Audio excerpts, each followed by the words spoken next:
Tervetuloa ravitsemussuosituksiin liittyvään webinaariin. Mä olen Linda Viitasalo, ravitsemusterapeutti Ravistamo Oy:stä ja tulen nyt kertomaan tämmöisen oman yhteenvedon lyhennelmän, mitä olen suosituksista tähän mennessä oppinut. Ja kerron tässä ensin vähän itsestäni ja Ravistamosta, jos ei kenelle ole tuttu. Linjoilla oli paljon tuttujakin, mutta osa varmasti on vielä vähän, että mikä tämä Ravistamo on ja mistä me tullaan. Eli vuonna 2016 perustettu yritys. Meidän kaikki perustajajäsenet on laillistettuja ravitsemusterapeutteja ja suurin osa tiimistä edelleen ravitsemusterapeutteja ja sillä sektorilla toimivia. Ja ollaan tässä vuosien mittaan kasvettu Suomen suurimmaksi ja tunnetuimmaksi ravitsemusasiantuntijapalveluita tarjoavaksi yritykseksi. Ihan silloin yrityksen perustamisvaiheessa, miksi lähdettiin ylipäätään yritystoimintaan, niin oli halu ravistella ravitsemukseen liittyviä toimintamalleja ja tehdä vaikuttavampaa ravitsemusohjausta, auttaa sen meidän oman asiantuntijuuden kautta eri sektoreita. Ja myös minun työtäni toki ravitsemussuositukset ohjaa monella tavalla. Eli me tehdään ravitsemusterapiatyötä, ravitsemusasiantuntijatyötä, esimerkiksi kuntoutuksessa, työterveyshuollossa ihan yksilövastaanottoja. Ruokapalveluissa tehdään vaikkapa koulutuksia. Juuri äsken palaveerasin esimerkiksi ravitsemuskäsikirjan tekemisestä, palvelutuotekorttien tekemisestä ja siellä ravitsemussuositukset oli totta kai agendalla. Hyvinvointialueet, siellä myös yksilöohjausta, ryhmäohjauksia, lihavuuslääketutkittavien ravitsemusohjausta, erilaisia koulutuksia ja projekteja, muun muassa ruokalista suunnittelun saralla. Ja nyt sitten tosiaan omasta näkökulmasta tein meille tähän päivään setin, mitä lähdetään nyt kulkemaan sitten läpi. Ja toki me ollaan kaikki nyt viime päivinä huomattu, että keskustelu on ollut vilkasta ravitsemussuositusten saralla. Tässä nyt esimerkiksi tämä leikkele-episodi, se näkyy meidän omilla kotisivuilla muun muassa, että silloin tuli iso piikki ravitsemussuosituksiin liittyvään blogitekstiin, mikä oli tietysti ilo huomata, mutta tämä leikkeleet oli varmasti semmoinen, mikä nousi jo vahvasti pinnalle, vaikka suosituksia ei oltu vielä julkaistukaan.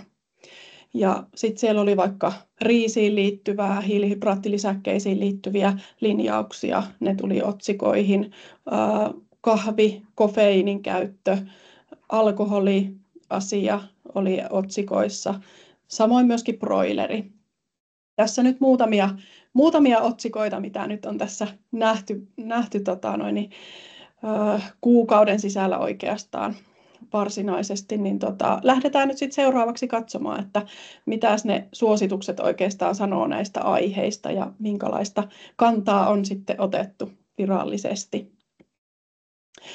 Ja sitä julkistustilaisuutta viime viikolla seurasin ja siellä oli Maija-Liisa Erkkolan puheenvuorosta aika suora lainaus, että nyt otetaan reipas askel kohti kasvipainotteista ruokavaliota ja näinhän sitä varmasti asteittain on lähdettykin tekemään ja tuossa näkyy vasemmalla ylhäällä olevassa kuvassa se nykytilanne, missä mennään. Eläinperäisen proteiinin määrä ruokavaliossa on vielä vallallaan ja kasviproteiinit sinne on hiljalleen ujuttautuneet yhä enemmän mukaan ja toki sitten se tavoite vielä on tuolla edessäpäin, että sitä kasviperäisen proteiinin määrää ruokavaliossa lähdetään kasvattamaan ja sekä terveysperusteisesti että sitten myös ilmastovaikutusten osalta ja tämä ympäristönäkökulma oli hyvinkin vahvasti ja toki myös jo tuossa suosituksen nimessä eli kestävää terveyttä.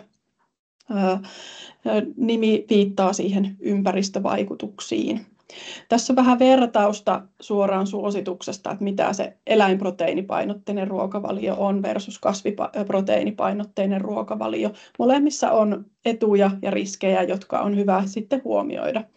Ja toki siellä esimerkiksi eläinproteiini etu on se, että se on hyvälaatuista se proteiini, siellä on välttämättömiä aminohappoja riittävästi, ei tarvitse siitä kantaa huolta, kun taas sitten tuolla kasviproteiineissa sitä välttämättömien aminohappojen saantia tulee varmistaa ehkä sillä tavalla, että mahdollisimman monipuolisesti käytetään erilaisia proteiinilähteitä. Ruokavalio on monipuolinen, joten niitä sitten varmistetaan samalla. Eläinproteiinipainotteisessa ruokavaliossa on hyvin imeytyvää hemirautaa, ne on hyviä jodin, B12-vitamiinin, kalsiumin lähteitä ja D-vitamiini on paremmin imeytyvässä muodossa.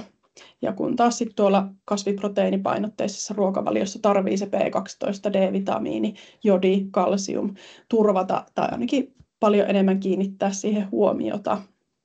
Ja rasvan laadun osalta sitten ehkä mennään tuonne kasviproteiinipainotteiseen ruokavalioon, että siellä on parempi rasvan laatu, kun taas sitten eläinproteiineissa on enemmän tyydyttynyttä rasvaa selvästi.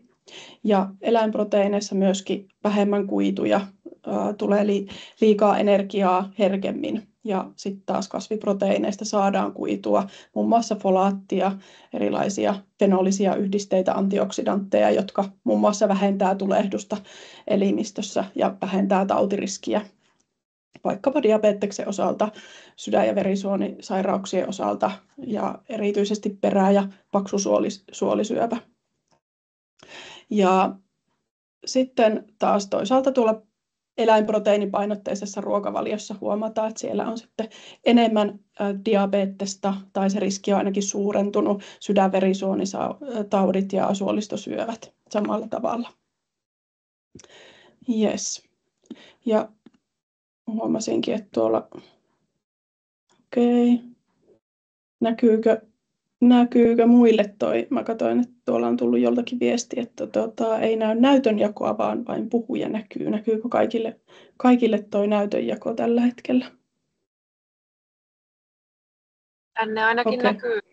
No niin, hyvä juttu. Sittenpä voi olla jossakin muissa asetuksissa kiinni, niin minäpä jatkan tästä nyt sitten samalla vauhdilla. Yes. Ja tallenne tosiaan, se tulee tähän kalenterikutsun yhteyteen, mutta mä laitan vielä sähköpostilla sitten tämän tilaisuuden jälkeen kaikille teille osallistujille, niin saatte sieltä kyllä sitten käydä katsomassa milloinka haluatte. Lähden nyt vähän tarkemmin suositusta vielä palastelemaan näin niin kuin eri ruokatyypeitä. Eli ensimmäisenä nyt hiilihydraattien lähteet, mitä suosituksessa sanotaan, ja toki sitten kasvikset siellä nyt heti kärjessä. Ja siellä paljon on otsikoitu sitä 800 grammaa kasviksia, hedelmiä, marjoja päivässä. Ja toki sitten lopullisessa suosituksessa se muoto oli se 0,5 kiloa - 800 grammaa kasviksia, marjoja, hedelmiä päivässä. Eli varmasti siitä 800 grammasta on monelle terveydelle vielä etuja verrattuna tuohon 0,5 kiloon, mutta että ihan hyvä tavoite on tuo 0,5 kiloakin vielä. Ja itse asiassa monella suomalaisella vielä haasteita siinäkin, jolloin se on oikeinkin hyvä tavoite tuo 0,5 kiloa tai 5-6 annosta kasviksia, marjoja, hedelmiä päivässä. Ja tuolta suosituksesta tankkasiet kasviksiin luetaan sitten sienet myöskin mukaan, eli vihannekset, juurekset, sienet. Tuossa on nyt yksi esimerkki, miten sen riittävän määrän voisi koostaa. Siellä on käytännössä nyt yksi hedelmä, omena tuossa esimerkkinä, yksi marja-annos ja sitten on juureksia, kasviksia muuten siellä tomaatti, porkkana, vihersalaatti ja avokkikasviksia, pakastekasviksia. Nämä on kaikki mainioita ja suositeltavia valintoja. Ja ehkä just sellainen linjaus, että helposti vaikka ajatellaan, että se on pelkästään salaattia, vihreitä salaattia. Se voi olla ja onkin tosi haastavaa saada 0,5 kiloa ja eikä ole myöskään monipuolista, mutta niin kuin tästä näette, niin kyllä siellä aika mukavasti sitten se 0,5 kiloa kertyy, kun on noita juureksia, hedelmiä, marjoja mukana ruokavaliossa.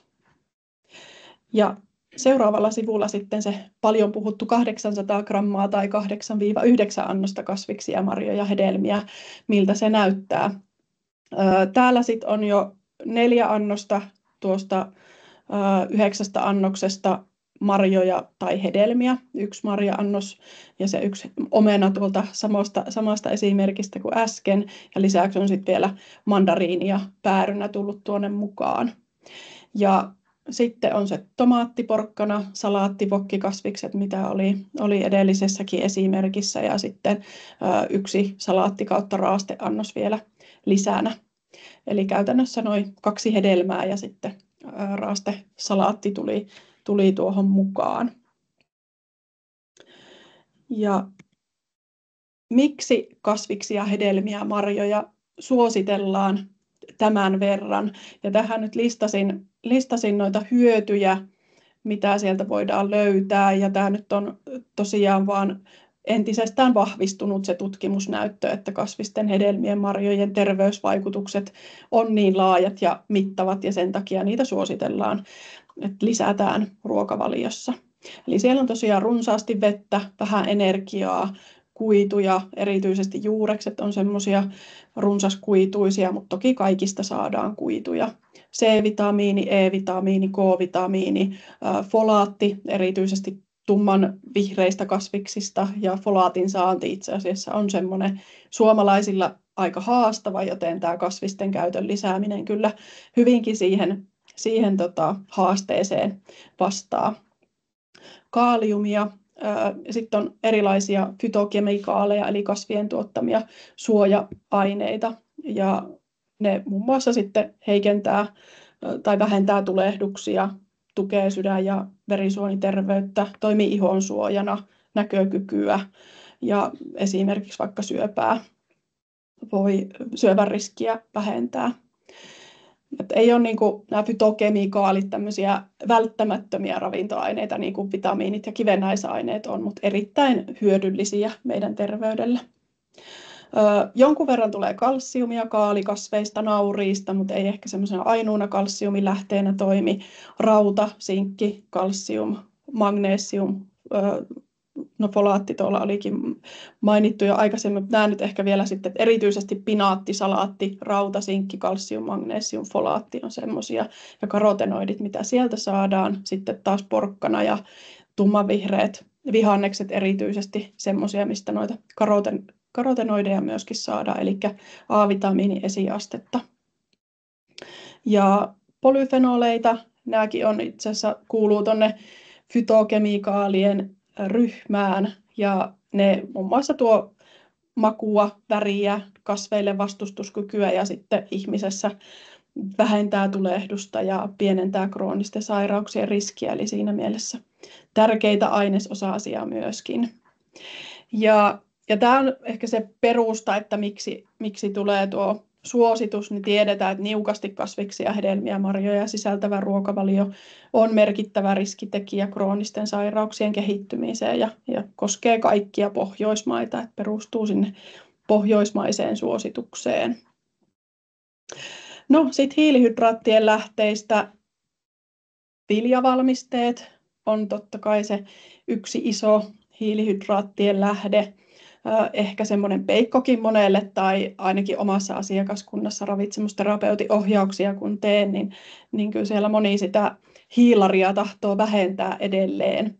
Ei ehkä niin paljon kuin jossakin vaiheessa on, mutta kyllä se on pinnalla mä sanoisin. Mutta ajattelen, että tämä suositus antaa kyllä siihen ihan hyviä raameja, että millä tavalla voisi viljoja ja viljavalmisteita käyttää ja minkä verran.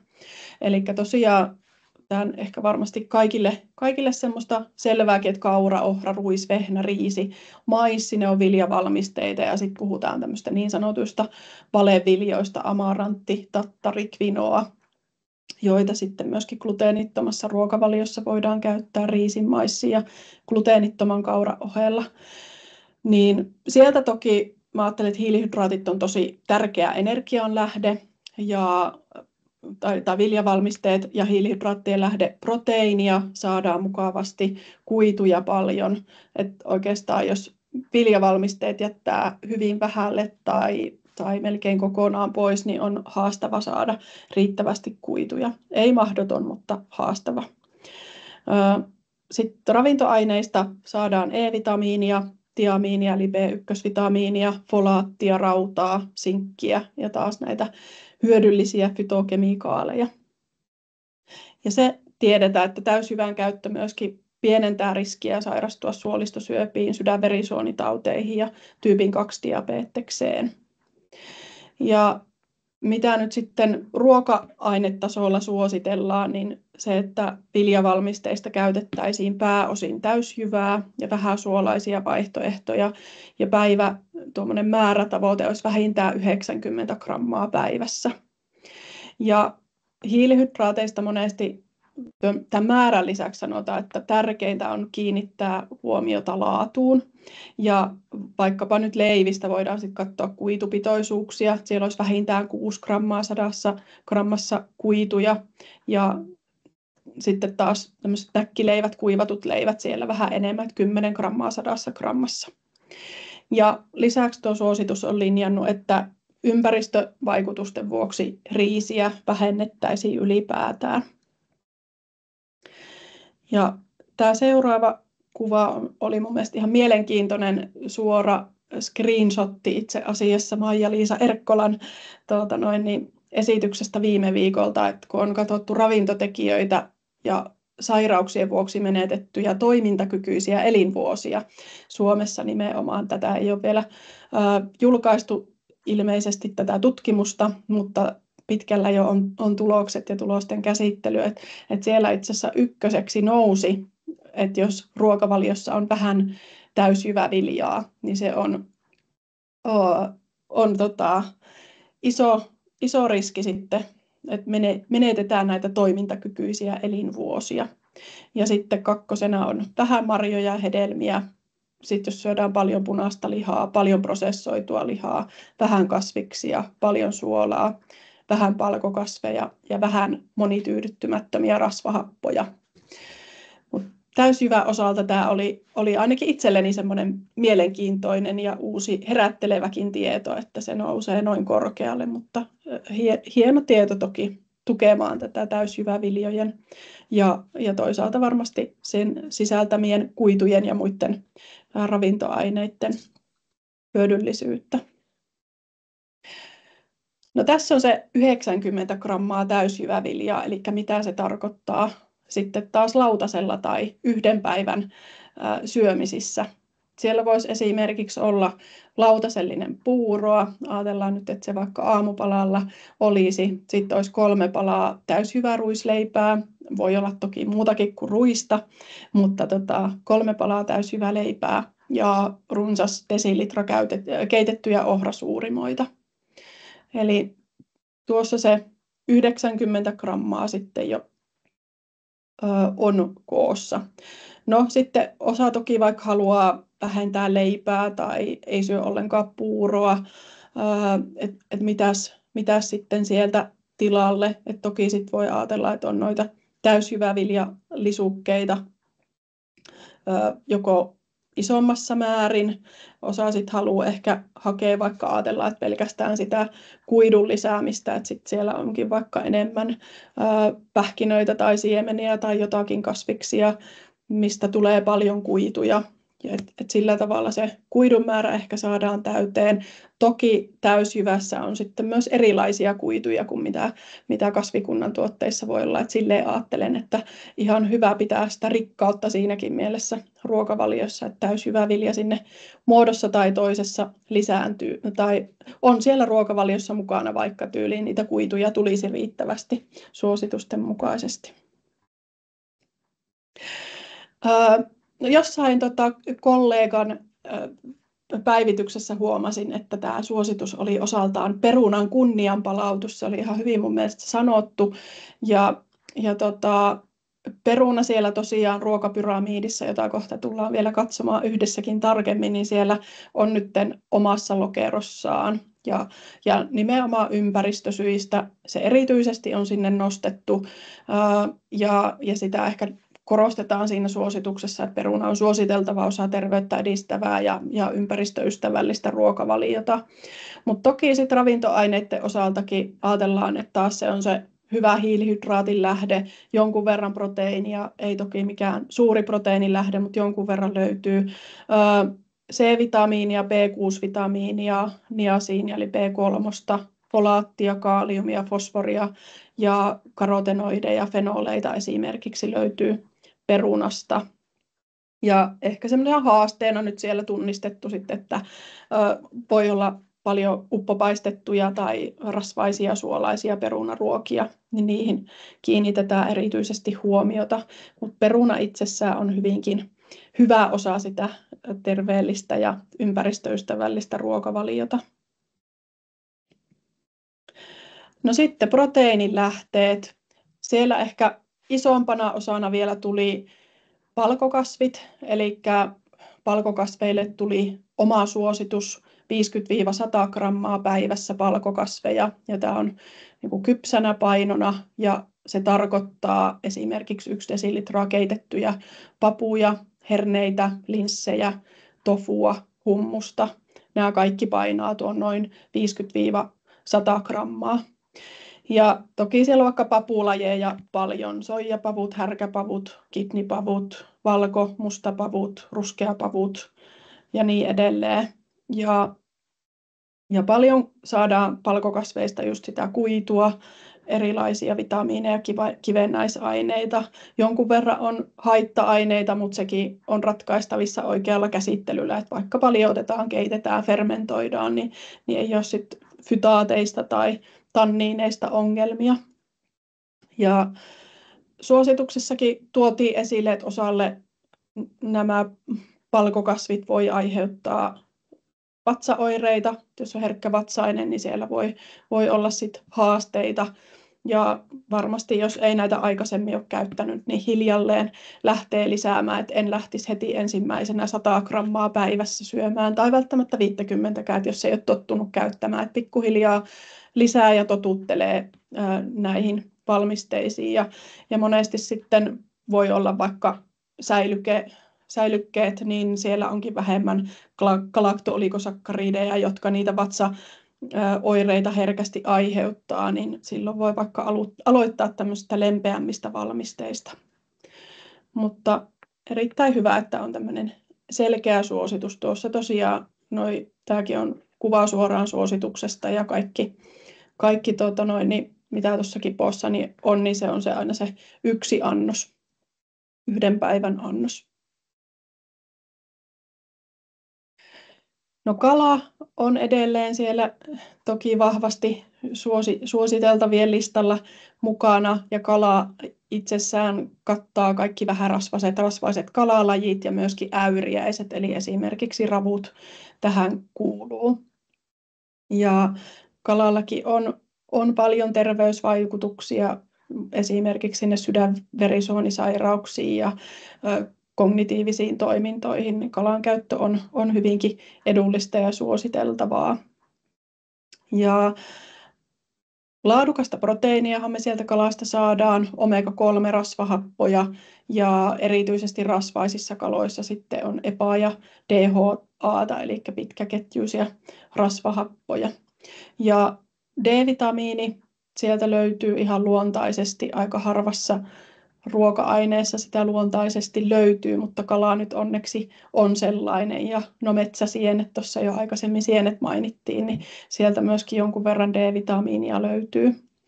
Ja sitten kun säännöllisesti käyttää kalaa, niin toki sitten B12-vitamiinia, jodia ja seleeniä saadaan riittävästi. Niitä siellä toki löytyy, mutta että jatkuvasti käytetään, niin myös taataan näiden saanti riittävästi.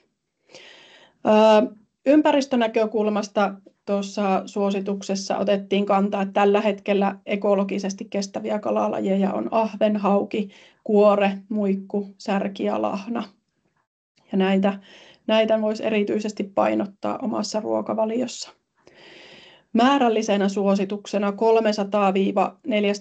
grammaa kalaa, ja tämä on kypsänä viikkotasolla toi 300-450 grammaa kalalajeja vaihdellen, ja suositaan noita kestävästi pyydettyjä ja kasvatettuja lajeja.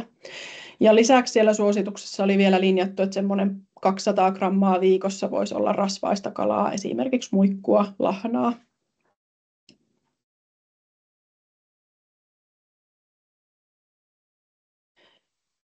No punainen liha, tämä on tosiaan puhuttanut paljon, että no miten se liha nyt sitten ja leikkeleet. Ja tuolla suosituksessa tätä jonkun verran itsekin tankkasin, että mitenkäs se on muotoiltu sinne, että siellä on tosiaan punainen liha määritelty niin, että siihen sisältyy naudan, sian, lampaan, vuohen, peuran, poron ja hirvenliha sekä elimet. Ja prosessoitu liha on sitten makkarat, liha- ja makkaraleikkeleet kaikista näistä edellä mainituista lihalaaduista.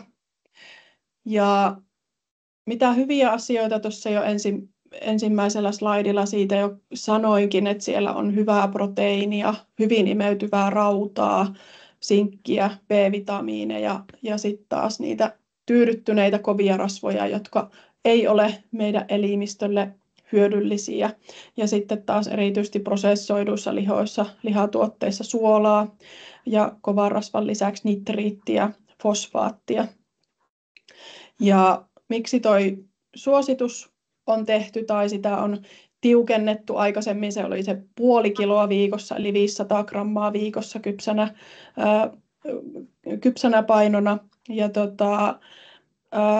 taustalla on se, että on vahvistunut se, että runsas punaisen lihan kulutus on paksu- ja peräsuolisyövän riskitekijä, ja prosessoitu liha on luokiteltu syövälle altistavaksi, ja sitten punainen liha todennäköisesti karsinogeeniseksi, eli voi aiheuttaa syöpää, ja myöskin sydänverisuonitautiriski on suurempi, jos kuluttaa runsaasti punaista lihaa. Ja sen takia sitten on myöskin linjaus, että prosessoitua punaista lihaa mahdollisimman vähän, eli tähän nyt liittyy nuo makkarat ja leikkeleet vahvasti. Ja ehkä nyt huomioikaa sitten just tuossa, että on toi määräsuositus, niin siinä on naudan, sian ja lampaan liha. Ja sitten mä ajattelen ainakin itse nyt, miten tulkitsin sen suosituksen, että prosessoitu punainen liha, niin siinä nyt on sitten kaikki toi nauta, sika, lammas, vuohi, peura, poro ja hirvenliha. Siellä tulee sitten siinä prosessoinnin mukana paljon haitallisia juttuja.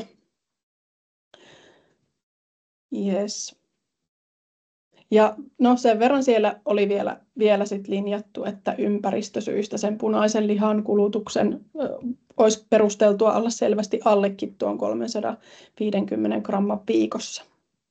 Tästäkin huomasin, että oli ihan hyviä niin kuin esimerkkejä laitettu, vaikkapa Iltalehden sivuilta pongasin tuo, että mitä se voisi tarkoittaa se 350 grammaa viikossa. Toki ajattelen, että esimerkiksi tämä nyt mitä löysin oli ihan hyvä ja havainnollinen ajatus, mutta toki tässä oli niin paljon prosessoituja valmisteita, että laitoin kuitenkin raksit tuohon päälle. Mutta katsotaan tuossa myöhemmin vähän esimerkkejä, että mitä se suunnilleen tarkoittaisi 350 grammaa viikossa punaista liha-aterioita ja ehkä tämmöistä niin kuin suositusten mukaisia punaisia liha-aterioita. Siipikarja, eli siihen kuuluu broileri, kalkkuna, ankanliha ja sitten taas samalla tavalla kuin tuossa punaisessa lihassakin prosessoitu siipikarjan liha tarkoittaa broilerista, kalkkunasta, ankasta tehtyjä makkaroita, liha- ja makkaraleikkeleitä. Ja sieltäkin saadaan korkealaatuista proteiinia, rautaa, B-vitamiineja, punaista lihaa, edullisempi rasvahappokoostumus. Et sinänsä terveyden näkökulmasta ihan hyviä juttuja ja tosi paljon on niin kuin vaikka ruokapalveluissa lähdettykin tekemään niin, että on vähennetty punaista lihaa ja lisätty siipikarjaa. Mutta nyt erityisesti se pitkän aikavälin tavoite olisi, että sekä punaista että siipikarjan lihaa vähennettäisiin ja korvattaisiin kalalla ja kasviproteiinilähteillä. Ja niiden yhteinen määrä olisi tuo enintään 350 grammaa viikossa. Ja samalla tavalla kuin punaisessa lihassakin tuo prosessoitu liha mahdollisimman vähän. Ja ympäristövaikutukset on täällä se isoin juttu. Ja kolmannes suomalaisen broilerilihan tai ilmastovaikutuksesta aiheutuu soijarehun käytöstä, mikä heikentää merkittävästi luonnon monimuotoisuutta ja sen takia tuo ympäristöön liittyvä linjaus on tehty broilerin lihan osalta. Ja siellä tosiaan on se rehusoija, jota myös tuodaan aika kaukaa, ja soijatuotteiden viljely itsessään jo aiheuttaa sit vaikkapa sademetsäkatoa. Ja eläintuotantoon käytetään niin kuin Suomeen tuodustakin rehusoijasta käytännössä suurin osa tai lähes kaikki. Ja sen takia on tuo broilerisuositus näin. No kananmuna, sehän keskusteluttaa lähes aina, mitä itsekin olen pitänyt ryhmiä kuntoutusryhmille esimerkiksi. Mitä siitä nyt sanotaan? Ja tämä nyt on ollut ehkä nähtävissäkin jonkun aikaa, että sieltä voisi tulla linjaus, että 1 päivässä on hyvä määrä. Ja se sisältää myös ruoanvalmistuksessa ja leivonnassa käytetyt kananmunat. Kananmunassa on hyvälaatuista proteiinia ja käytännössä kaikkia välttämättömiä ravintoaineita paitsi C-vitamiinia sieltä ei löydy. Siinä mielessä todellinen ravintopommi. Mutta huomiona vielä tuolla suosituksessa ainakin oli laitettu se, että jos on LDL-kolesteroli suurentunut tai valtimotautia tai diabetesta, niin silloin huomioidaan vielä yksilöllisyys. Siellä ei ollut mitään erityistä määräsuositusta, en ainakaan pongannut itse, että olisi ollut tähän liittyen, mutta voi olla sitten yksilöllisten tarkkailujen tai vaikkapa verikokeiden perusteella tarpeen vähentääkin tuota määrää. Ja runsas käyttö puolestaan voi suurentaa LDL-kolesterolipitoisuutta, että sitten jos lähdetään useampia kananmunia päivässä syömään tai enemmän kuin tuo 1 päivässä. Ja maitovalmisteista siellä jonkun verran kohtuullistettiin rasvattomien vähärasvasien maitovalmisteiden suositusta, eli se on nykyisellään 350-500 grammaa päivässä. Ja hyvänä huomiona oli, että yhdessä palkokasvien, tummanvihreiden kasvisten, kalan, pähkinöiden, siemenien kanssa saadaan riittävästi kalsiumia, jodia, B12-vitamiinia. Ja sillä perusteella esimerkiksi tuo 350 grammaa päivässä on ihan hyvä määrä ja riittävä määrä. Ja myöskin sit kasvipohjaiset valmisteet on ainakin itse huomannut, että koulupuolellakin jo edellisen parin vuoden aikana on linjattu ruokapalveluissa vaikka sitä, että täydennetty kaurajuoma tai joku muu kasvimaitovalmiste on siellä lehmänmaidon rinnalla valittavissa. Ja tosiaan se alleviivattuna niiden on hyvä olla täydennettyjä. Siellä on vitamiini- ja kivennäisainepitoisuudet vähän niin kuin matkittu lehmänmaidon tasolle. Ja maitovalmisteisiin tosiaan tarkoittaa muutakin kuin pelkkää maitoa. Et siellä on sit maidot, piimät, jogurtit, viilit, rahkat, juustot, muut maitovalmisteet. Ja saadaan laadukasta proteiinia, se kalsium, jodi, B12, B2 ja D-vitamiinia, joka on siis täydennettynä maitovalmisteissa ja ravintorasvoissa. Maidonrasva, se on noin 70% kovaa tyydyttynyttä rasvaa ja sen takia suositellaan vähärasvaisia tai rasvattomia valmisteita ja juustoista 17% rasvaa, enintään 17%. Yes. No sitten suositeltavia rasvan lähteitä. Tässäkin on suoraan kuvaa suosituksesta, eli kasviöljyjä suositellaan 25 grammaa päivässä. Ja mitä se sitten tarkoittaa? Tässä kuvassa on 5-6 grammaa rasvaa kaikissa näissä annoksissa, eli esimerkiksi öljy 6 grammaa, no se on ihan puhdasta rasvaa, margariini 10 grammaa, muistaakseni oliko se 60% margariini, ja öljypohjainen salaatinkastike, juokseva kasviöljyvalmiste, eli salaatinkastiketta 2 ruokalusikallista, niin se olisi 1 annos. Ja näitä sitten jokainen parhaaksi katsomallaan tavalla hyödyntää ja osaa vaikka ottaa tyyliin rypsiöljyä tai jotakin muuta öljyä ruokalusikallisen päivässä sellaisenaan tai jossakin ruoan joukossa, että sieltä se muutama annos jo tulee sitten siitä. Ja noin 15 grammaa öljyä tai vähän enemmänkin. Tai rasvaa ylipäätään.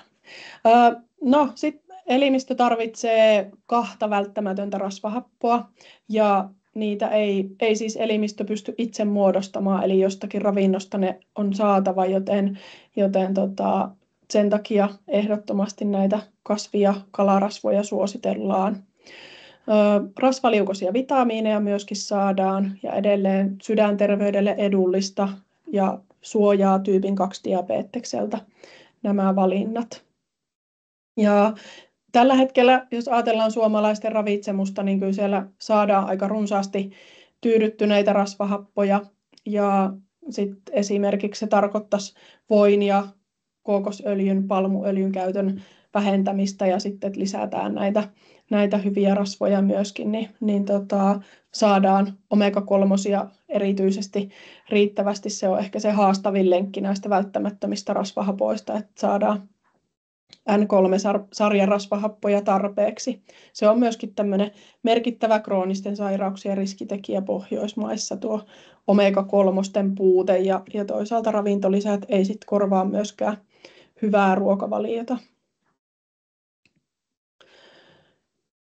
Ja pähkinät ja siemenet, nekin on siellä omassa lokerossaan niin sanotusti ruokapyramiidissa. Ja maapähkinä, hasselpähkinät, pekaani, saksan cashew, para, pistaasipähkinät, manteli. Kaikki luetaan tuonne pähkinöihin. Siemenistä esimerkiksi seesamin siemenet, chian siemenet, hampun siemenet, pinjan, kurpitsan, auringonkukan ja pellavan siemenet. Ja hyvän rasvan lisäksi saadaan proteiinia, kuitua, E-vitamiinia, magnesium, seleeni, sinkki ja fytokemikaalit. Ja erityisesti Saksan pähkinät on nostettu esille, että siellä on runsaasti omega-3-rasvahappoja näihin muihin verrattuna. Ja parapähkinä on semmoinen, mitä moni vegaani käyttääkin seleenin saannin turvaamiseksi. Mutta siellä on niin paljon sitä seleeniä, että siellä on myös sitten käyttöraja, että 2-3 kappaletta parapähkinää päivässä riittää oikein hyvin, ei kannata sen enempää syödäkään. Ja määrällinen suositus on tuo 20-30 grammaa, eli noin 2-3 ruokalusikallista maustamattomia pähkinöitä, ja sielläkin vaihdeltaisiin lajeja ja samoin eri siemenlajeja monipuolisesti. Tuolla siemenissä ei ole mitään erityistä käyttösuositusta, ja Ruokaviraston ohjeissa sitten onkin nuo omat linjauksensa. Sokerista siellä oli nyt uutena terminä toi vapaasokeri mainittu, ja suositus onkin, että mahdollisimman vähän vapaata sokeria. Ja lyhyesti määriteltynä, että jos vaikkapa on tehty smoothie ja siellä, tai sitten jogurtti, siellä on makeutettu täysmehulla, mehutiivisteellä, hunajalla, siirapilla, voi olla myös vaikka fruktoosisiirappia tai glukoosisiirappia, lisättyä sokeria, niin silloin se smoothie tai jogurtti sisältää vapaata sokeria.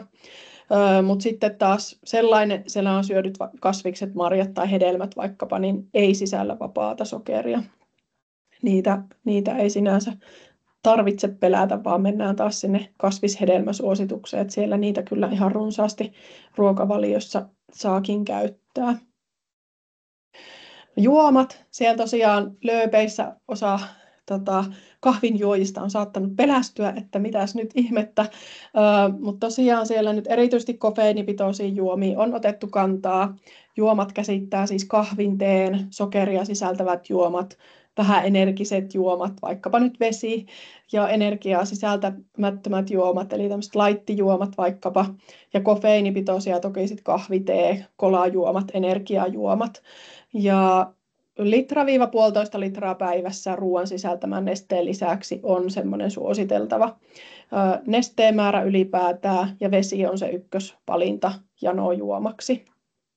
Ja kahvista oli erityisesti tuo määräsuositus 1,25-5 desilitraa vuorokaudessa ja kofeiinista enintään 400 milligrammaa vuorokaudessa.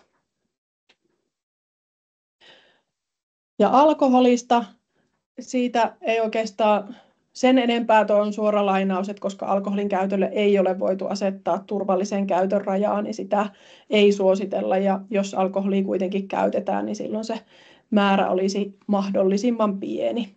Se on se yleinen suositus. Ja tämä oli aika samantyyppinen, mitä aikaisemminkin suosituksissa nähty, tämmöinen liikennevalomalli. Vihreällä on ne, mitä lisätään, keltaisella ne, mitä vaihdetaan, ja sitten taas punaisella, mitä lähdetään vähentämään. Ja tämä voi olla monella vaikka erityisesti vaikka ruokapalveluissa semmoinen hyvä työkalu tavallaan, että okei, keskitytään tuohon vihreäseen osioon, tai ainakin tsekataan se oma ruokalista ja sitten taas vähennä. Mutta toki myös osa yksilöistä tykkää tästä, että okei, mä katson, että onko mä täällä vihreällä osastolla vai enemmän tuolla punaisella, ja lähdetään siltä pohjalta tekemään muutoksia. Mutta sellaiset teemat, mitä sieltä suosituksesta nousi sanoina, niin oli just monipuolisuus, tasapainoisuus, nautittavuus ja kohtuus. Siellä on runsaasti kasviksia, marjoja, hedelmiä, täysjyväviljaa, kalaa ja tyydyttymättömiä rasvoja, kohtuullisesti rasvattomia, vähärasvaisia maitovalmisteita, pähkinöitä, siemeniä, palkokasveja ja sitten mahdollisimman vähän lihavalmisteita ja runsassokerisia ja suolaisia ruokia, vähäkuituisia viljavalmisteita. Tämä oli se päälinjaus. Ja tässä sitten uusi ruokapyramiidi. Tätä varmasti tulee itsekin katseltua tässä seuraavien vuosien varrella enemmänkin, mutta jos ajatellaan, no mäpäs menen vaikka tuohon seuraavaan kuvaan, mä vähän vertailinkin, että mitä sitten on muuttunut. Kasvikset, marjat, hedelmät pohjalla, sehän on aika sinänsä tuttua juttua, paitsi noin 2014 vuoden ruokapyramiidissa palkokasvit oli vielä tuolla alarivissä kasvikset-osastolla, kun nyt se on tuolla kolmanneksi ylimpänä, eli siellä on oma lokero ja se on tuolla niin kuin proteiinipitoisten tuotteiden rinnalla, mikä on kyllä tosi hyvä juttu ja jotenkin nostaa sitä palkokasvin osuutta ihan selkeästi esille yhä enemmän. Ja täysjyväviljavalmisteet on aika lailla entisellä, että ainoastaan se peruna tuli tuolla nyt sitten omaan lokeroonsa sieltä ympäristökaistalta ehkä enemmän. Maito- ja kasvipohjaiset juomat ja niistä tehdyt valmisteet on tuolla. Ja hyvä, että on mainittu myöskin kasvipohjaiset juomat erikseen ja niistä tehdyt valmisteet, ne on tuossa rinnalla. Pähkinät, siemenet ja ravintorasvat, ne nyt on tuolle omissa lokeroissaan, kun aikaisemmin ne oli yhdessä.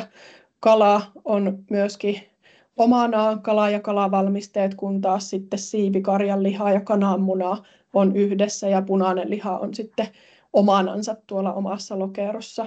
Ja sattumat pysyneet ennallaan tuolla huipulla, niitä sitten vähemmän ja harvemmin.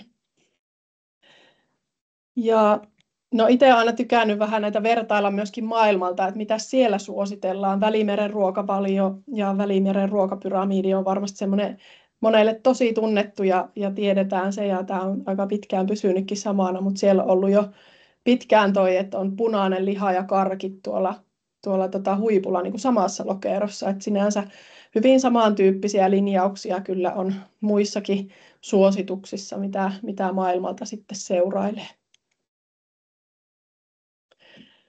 No, sitten tässä on ihania lautasmalleja ja erilaisia kokonaisuuksia, mitenkä sitä voisi omaan arkeen ja toisaalta sitten tuolla ruokapalveluissa myöskin soveltaa.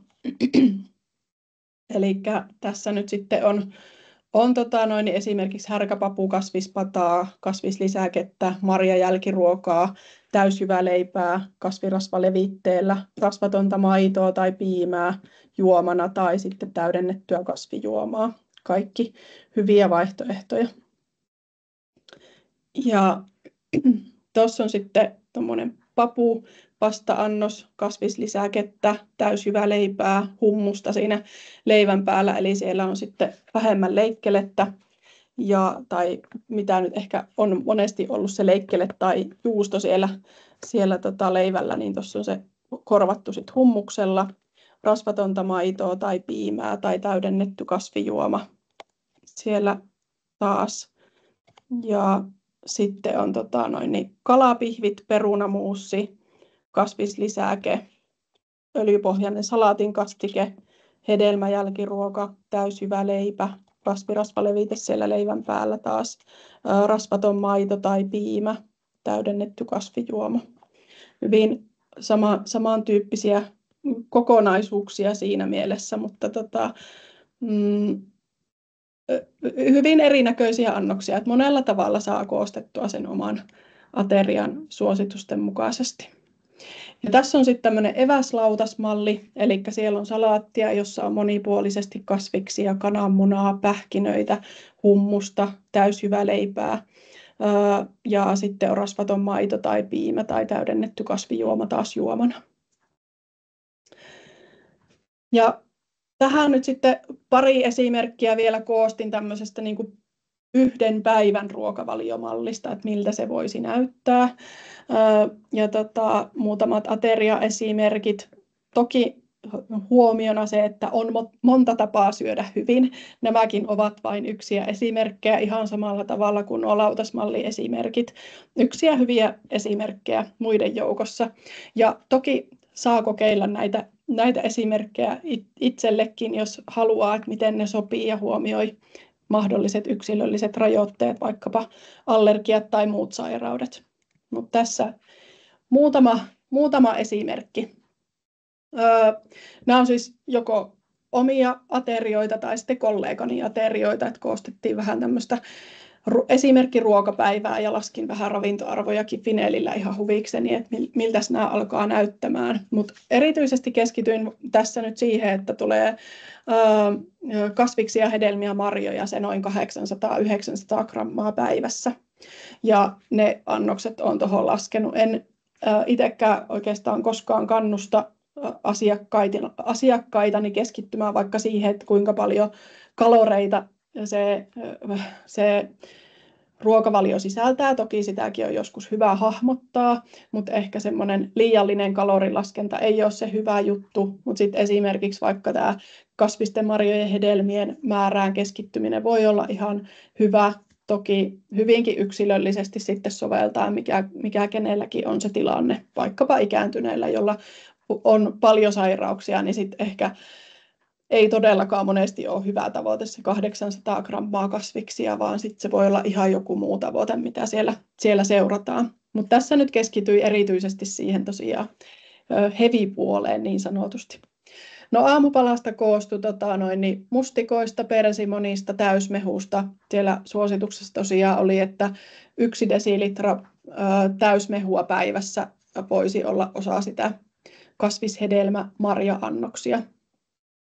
Ja sitten tuossa on lounaalla vihersalaattia, siellä on kurkkua, viinirypälettä, ananasta, vähän papuja. Ja sitten on tomaattia tuosta keitosta, valkokasveina linssiä, joka tulee myös keitosta. Ja sitten laskin tuohon itse asiassa noin pavut kanssa, että noin desilitra tuli sieltä niin kypsänä näitä. Ja sitten taas täällä oli välipalaa, siellä oli teetä ja vähän pipareita tämän kauden mukaisesti, 2 mandariinia ja päivällisellä oli sitten tortillat, ne oli itse asiassa gluteenittomia maissitortilloja ja siellä on sitten kurkkua päällä, tomaattia on tuossa kastikkeessa, sieltä tulee tuommoinen 50 grammaa ja no kuorn on sitten proteiinin lähteenä, että sen nyt tuohon erityisesti vielä mainitsin, että se on vähän, että mihinkähän se laskee, onko se palkokasvi vai, mutta ainakin proteiinin lähde, kasviproteiinin lähde, näin ajattelen. Ja no sitten iltapala siellä oli mustikoita noin desilitra eli noin 60 grammaa. Ja näistä tulisi noin 800 grammaa kasviksia, hedelmiä, marjoja 1 päivän aikana, että jos ajatellaan, että siellä on nämä kaikki 5 ateriaa yhdessä. Näistä taisi tulla energiaa semmoinen 2100 kilokaloria yhteensä, eli semmoinen niin kuin voisi olla aika keskimääräinen, jos jonkun verran liikkuu ja työ ei ole mitenkään äärimmäisen kuluttavaa eikä ole mikään aktiiviurheilija, niin sitten voi olla ihan hyvä keskimääräinen energiamäärä. Ja tyydyttyneitä rasvoja tuli 6 energiaprosenttia, eli alle suosituksen 10 energiaprosenttia. Ja hyviä monityydyttymättömiä rasvojakin tuli erittäin hyvin suositukseen nähden. Kuituja 39%, mikä on sitten siinä suosituksessa hyvinkin. Ja samoin proteiinit oli siellä noin 15 energiaprosenttia, mikä on ihan suositeltavakin tuolla pitkällä aikavälin suunnittelulla, mitä sitä käytetään. Yes. Vitamiinikivennäisaineet näytti ihan jees, mutta niistä on aika hankala sanoa yhden päivän perusteella ylipäätään yhtään mitään. Tai yhtään mitään, jotain suuntaa antavaa. En lähde kommentoimaan. No tässä voisi olla ehkä semmoinen niin kuin aika tyypillinen, miltä se todellisuuskin voisi näyttää, vaikkapa jos mä ajattelen mun asiakkaita. Että aika moni sanoo, että mä syön vaikka 4 kertaa päivässä, 4 ateriaa päivässä. Ja no ei välttämättä ole sitä puuroa, siellä voi olla täysjyväleipää, sitten ehkä kalaa, perunamuussia, lämpimiä kasviksia, se voisi olla yksi tyypillinen lounas. Sitten taas ehkä vaikka illalla, jos syö toisen lämpimän ruoan, niin se voisi olla sitä punaista lihaakin. Ja siellä on toivottavasti sitten myös kasvikset lisukkeena. Tuossa nyt sattui myös perunaa olemaan lautasella. Ja sitten välipala tai iltapala, kumpi se sitten onkaan, että on vaikkapa sämpylä. Siellä on 1 leikkelesiivu kasvirasvaa, salaattia mukana. Et näistä nyt suunnilleen kertyisi semmoinen 100-125 grammaa punaista lihaa, jos riippuen kuinka paljon sitä ottaa lautaselle toi kastike siis käytännössä ja kalkkunaleikkele siellä sitten yhtenä. Ja tämäkin oli vähän siinä ja siinä, että riippuu teistä minkälainen toi sämpylä on, että tuleeko kuitumäärä täyteen, mutta ehkä nämä molemmat esimerkit oli sillä, että siihen kuitusuositukseen päästessään jotain täysjyväviljaa sinne voisi molempiin vielä lisätä. Mutta ehkä tämmöisiä edelleen suositusten mukaisia aterioita ja koostamisia, että ruokavalio on aina kokonaisuus eikä se yhden päivän sisällä tarvitse aina ajatella, että no nyt se pitää mennä hirmu täydellisesti tai mikä nyt sitten edes on täydellistä. Se on monipuolisuutta ja tasapainoisuutta, sanoisin näin. Ja toi punaisen lihan määrä, mä nyt tähän vähän kuvasin sitä, että mitä se yhteensä 350 grammaa viikossa voisi olla. Tuosta edelliseltä sivulta bongasin tämän lihasuikalle annoksen, että siinä voisi olla 125 grammaa. Sitten jos meillä olisi 2 leikkelesiivua, noin 25 grammaa. Ja lisäksi sitten 5 lihapullaa, niistä tulisi noin 75 grammaa. Ja sitten toi pihvi nyt on vähän jo puoliksi syöty tuolla, mutta jos se olisi ollut kokonainen kämmenen kokoinen pihvi 125 grammaa, niin niistä nyt tulisi 350 grammaa viikossa. No sitten vielä lopuksi paljon jo tiivistä asiaa tähän tuntiin oli sovittaa, huomasin kyllä sen tuossa jo valmistellessa, mutta pari kysymystä tuli siellä, kun ilmoittauduitte tähän webinaariin, kiitos niistä, niin mä ajattelin, että mä niihin ainakin vastaan vielä tähän lopuksi. Ja ensimmäinen kysymys oli se, että mitä esimerkiksi lähihoitajan, joka työskentelee vanhusten kotihoidossa tai palveluasumisessa ja hoivayksiköissä, pitäisi ottaa huomioon näiden uusien suositusten perusteella. Että ohittaako ikä ja se, että vanhus ylipäätään syö nämä suositukset. Tämä on tosi tärkeä kysymys ja tulee paljon esille meidänkin asiakkaissa. Ja sanoisin näin niin kuin lyhyesti, että huomioidaan hyvinkin yksilöllisesti, mikä se on se tilanne. Monesti voi olla se, että suosituksia ei tulkita tällä tavalla, niin kuin sanoin tuossa jo aikaisemmin, että se 800 grammaa kasviksia ei varmasti ole järkevä esimerkiksi ikääntyneille, jolla on huono ruokahalu ja pystyy syömään pieniä annoksia päivässä. Että silloin mietitään enemmänkin, että mistä me saataisiin enemmän energiaa pienistä määristä. Eli kyllä siellä sitä niin kuin yksilöllistä soveltamista ehdottomasti tehdään. Ja ehkä sitten ruokavalinnoissa se varmasti näkyy, että voi olla, että suositaan vaikka enemmän lämpimiä kasviksia tai eri muodoissa olevia helposti käytettäviä kasviksia kuin vaikkapa tuoresalaatteja tai näin, että mitä on helppo pureskella ja helppo syödä. Mutta ajattelisin, että nämä uudet suositukset on kyllä siellä ikääntyneiden hoidossakin pohjalla, mutta lisäksi ja ehkä tärkeimpänä sitten vielä huomioidaan ikäryhmäkohtaiset suositukset, että siellä on tuo vireyttä seniorivuosiin, ikääntyneiden ruokasuositus edelleen hyvin pätevä ja voimassa oleva, jota käyttäisi ehdottomasti. Huomioisin tämän kohderyhmän erityispiirteet sen osalta ja lisäksi viime vuonna julkaistiin erinomainen ravitsemushoitosuositus ja sitä kannattaa kyllä käyttää myöskin ikääntyneille. Ja monesti se ehkä tärkein tavoite voi olla tosiaan, että se ruoka tulee syödyksi ja sillä tavalla tuetaan hyvää ravitsemustilaa. Miten saadaan tarpeeksi energiaa ja vaikkapa se proteiinin määrä on suosituskin olla isompi, niin siihen kiinnitetään huomiota. Mutta sitten esimerkiksi rasvan laatu, niin kyllä mä sitä pehmeätä rasvaa ehdottomasti sinne suosittelen ensisijaisesti. Se myös tukee ihan selkeästi vaikkapa aivoterveyttä, joka on tärkeää, oli sitten missä iässä hyvänsä. Et siitä en lähtisi tinkimään, että se on se ensisijainen. Sitten jos ikääntynyt vaikka haluaa syödä voita ja se on se, mikä maistuu, niin sitten laitetaan sitä. No sitten toinen kysymys oli, että miten nuoret saadaan ymmärtämään suositukset ja niiden tarkoitus. Tälle stuppilaiseen tyyliin tuolla suosituksessa oli nostettu 3 pointtia esille, eli ruokakasvatus, ravitsemusohjaus, ravitsemusviestintä. Näiden avulla lähdetään sitä terveyttä ja kestävyyttä tukevaa ruokailutottumusta vahvistamaan varhaiskasvatuksessa ja eri asteilla kouluissa ja ruokapalveluissa, järjestöissä. Ja myöskin positiivisen ja rakentavan ruokapuheen avulla.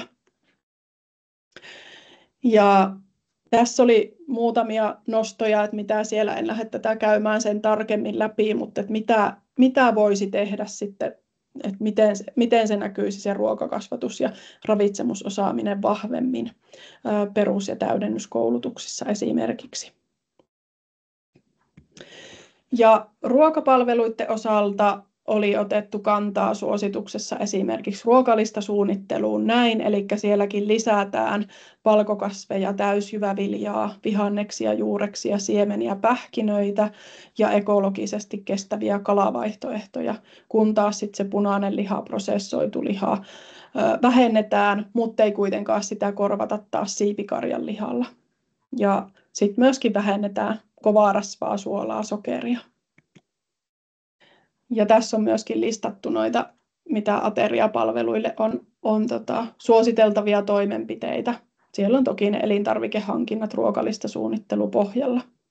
Ja tässä oli aivan ihana, lukekaa tämä paremmalla ajalla vielä läpi tuo Servikan somesta, Kuopion kaupungin somesta bongattu viesti, että siellä oli korostettu hyvin tätä niin kuin erittäin vapaamuotoinen palaute, mutta korostettu sitä, että miten iso merkitys on esimerkiksi sillä asiakaskohtaamisella, asiakaspalvelutilanteissa, vaikkapa ruokapalveluiden henkilökunnalla.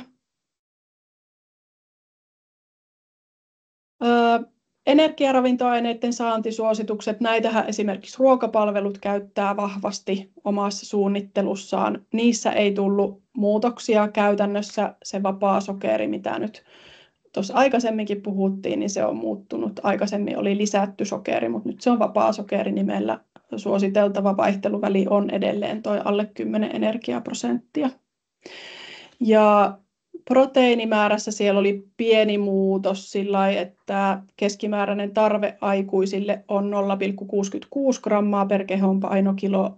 Itse olen ainakin oppinut sen, että se oli aikaisemmin se 0,8 ja suositeltava saanti noin 1 gramma per painokilo. Toki tuo 0,8 ajateltu ilmeisesti aikaisemminkin, että se olisi semmoinen riittävä, mutta ei ainakaan enempää, mitä nyt ehkä sitten taas monesti saa semmoisen kuvan, että no sitä proteiinia tarvii enemmän ja enemmän, mutta erityisesti tuolla ikääntyneillä se nyt sitten on se iso haaste, 1,2-1,5 grammaa per painokilo on siellä tuo proteiinin suositus. Ja tässä vielä listattuna nämä ravintoainesuositukset, siellä on 34 ravintoaineelle annettu suositukset ja 7 ravintoaineelle ensimmäistä kertaa. 9 ravintoaineen suositus muuttui yli 20%. Ja toi suolansaantitavoite, se on tosi tärkeä ja ajattelen, mikä ruokapalveluihin vaikuttaa esimerkiksi tosi paljon, että miten suunnitellaan ruokalistoja. Se pysyy alle toi 5 grammaa vuorokaudessa, kun taas tuolla pohjoismaisissa suosituksissa se oli vielä tiukempi ja sitä ehkä sitten seurattiin, että mihinkä se asettuu, mutta tosiaan alle 5 grammaa vuorokaudessa on se tavoite. No niin, vähän olen jo ylittänyt aikani, mutta lopuksi vielä sit ruokailo oli ilokseni, näimme sen teeman myöskin siellä suosituksessa mukana, eli hyvän olon tunne, joka syntyy ruoan valmistamisesta, syömisestä, yhdessäolosta ja korostaa iloa, yhteisöllisyyttä, ruokailun kokemista kaikilla aisteilla. Tätä toivotan kaikille siellä linjoilla ja lähdetään edistämään näitä asioita eteenpäin. Ja olkaa ihmeessä minun yhteyksissä, jos haluatte tietää lisää. Mä tosiaan laitan tämän tallenteen tämän tilaisuuden jälkeen sitten teille kaikille. Jos tarvitsette vielä tarkempia koulutuksia ravitsemussuosituksista tai vaikka apua ruokalistojen tai palvelutuotekuvausten kanssa tai ihan yksilölliseen ruokavaliosuunnitteluun, niin saa ehdottomasti olla yhteyksissä. Ja mäpä ihan katson nyt vielä, että onko tullut mitään kysymyksiä. En huomannut sitä tuossa aikaisemmin sanoakaan, että laittakaa ihmeessä kysymyksiä, jos jotain tulee, ja saa laittaa tämän jälkeenkin, jos jotain tulee. Mutta iso kiitos kaikille, että tulitte paikalle. Täällä on itse asiassa yksi desilitraa papuja, lasketaanko se mukaan kasvisten määrään, eli siihen 800 gramman tavoitteeseen. Tosi hyvä kysymys, ja lyhyesti ei lasketa. Eli se on siellä omana lokeronaan, se lasketaan sinne tai katsotaan niin proteiinituotteeksi tai proteiiniosaseksi, että sitten ne kasvikset, hedelmät, marjat on ihan omanansa. Ja toi valkokasvit on siihen päälle.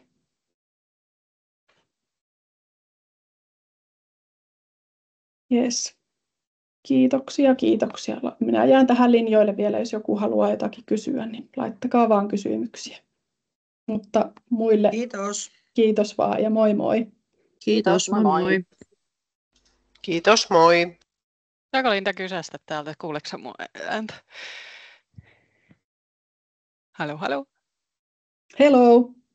Jes, hei, olisin halunnut kysyä, miten sä ymmärsit ton, kun itse vähän tulkitsin sitä pähkinäsuositusta niin, että siemenet kuuluisi niin kuin sen 20-30 gramman annokseen, että ootko sä ajatellut, että ne tulisi sitten siihen niin kuin vielä